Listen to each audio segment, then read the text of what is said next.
औसा तालुक्यातील बहादा व परिसरामध्ये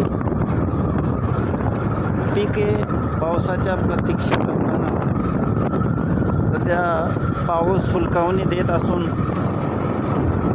आज दिनांक 5 जुलै रोजी झालेल्या थोड्याशा पावसामुळे पिकांना आधार मिळाला असून पीक परिस्थिती सुधारण्याकरिता मोठ्या पावसाची अत्यंत आवश्यकता आहे। परंतु निसर्गाची अवकृपा असल्याने सध्या औसा तालुक्यातील बहादा व परिसरामध्ये पीक परिस्थिती गंभीर होत आहे, पण वरून राजाची काही मेहरबानी होत नसल्याने शेतकरी या पावसाच्या प्रतीक्षेत आहे।